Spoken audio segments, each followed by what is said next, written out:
In case you haven't noticed already, we are as a part of the Good Shepherd Sunday. It comes almost every year. But what's interesting is this text does not stand on its own. In John, there is a rhythm.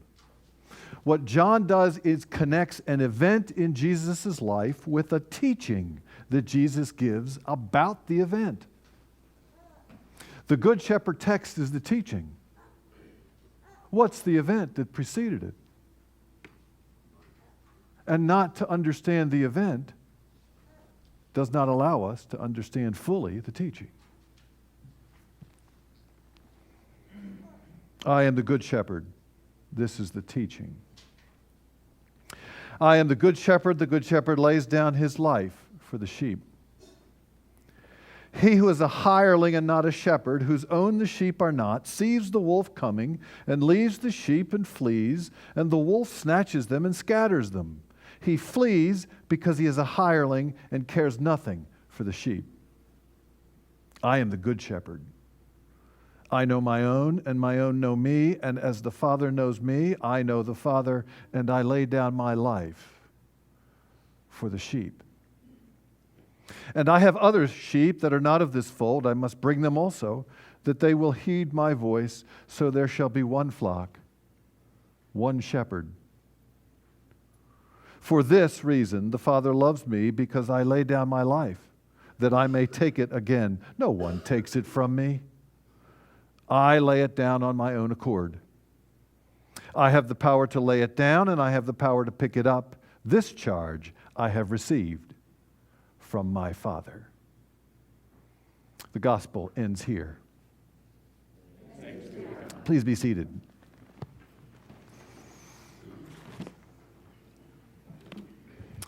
Please join me in a word of prayer. Let the words of my mouth and the meditations of our hearts be acceptable to you, O Lord, our strength and our Redeemer. Amen. The story that preceded Jesus' teaching in John's Gospel is the story of Jesus healing a man blind since birth. Now, think about it for a minute. This guy has never seen a sunrise, never seen a baby laugh, never seen a magnolia tree in bloom. His affliction cut him off from society, did not allow him to lead a normal life.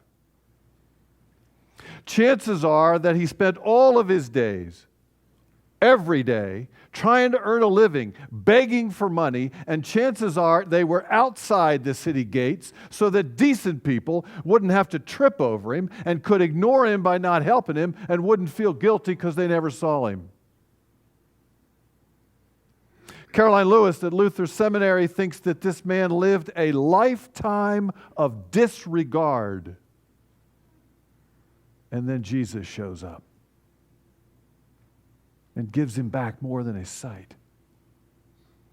He gave this guy a new lease on life. This guy could see. He could become a productive member of society. He could have relationships. He could have come back into the fold, back into relationships with good and decent people. Folks, Jesus gave him a new lease on life, a new future to live for, a new community to live in.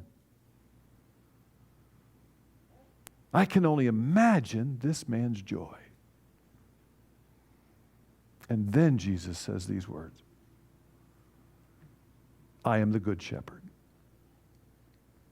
I have come to give a new lease on life to all my sheep, to give them a future to live for and a community to live in.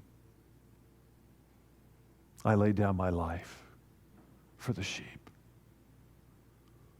This man born blind in this text was ostracized by society, and Jesus invited him to be a part of the family, a part of the fold. And so far as I know, Jesus didn't ask him his political persuasion or his moral leanings or what he felt about abortion.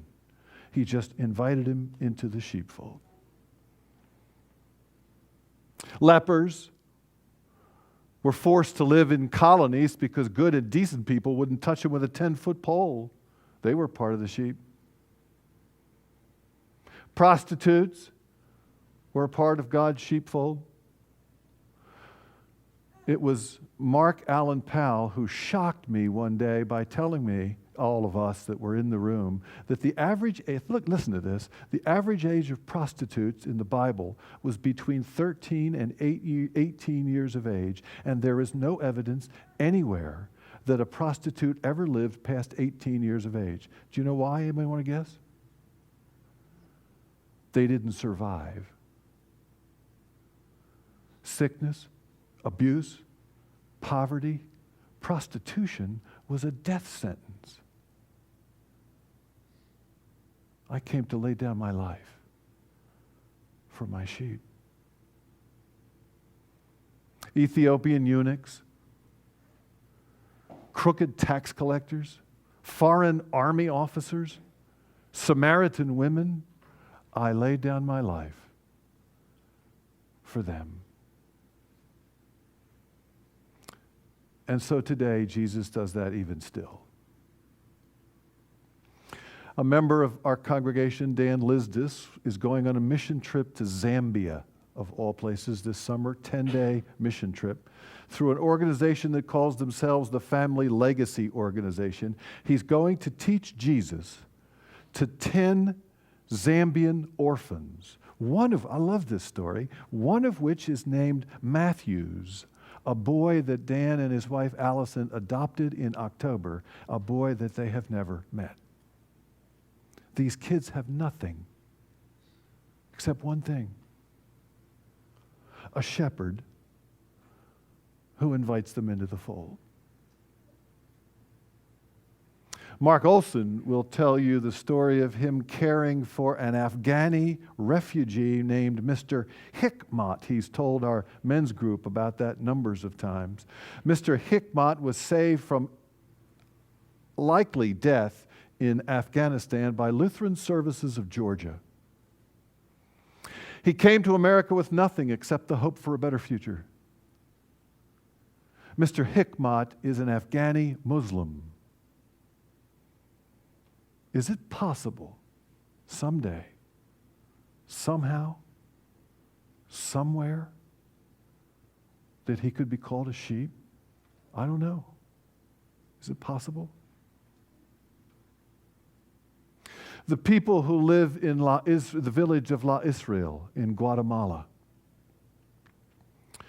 the elderly handicapped person who is served by Meals on Wheels, the clients of Circle of Friends, the disadvantaged young people taken care of by Yells. I have come to lay down my life for them. Ladies and gentlemen, entrance into this sheep pen is not determined by the size of your IRA or the level of your education or the color of your skin. At the gate, you will not be asked about your stance on immigration or who you support for president. It's not that kind of sheep pen. It is a kind of sheep pen, however, where the hungry are fed, where the disenfranchised are welcomed, and where the hurting are helped, irregardless of politics or economics or morality. Is this place that place? Can those kinds of sheep find sanctuary in this sanctuary? Of all of the questions facing the Lutheran Church of the Resurrection, those two are at the top of the list.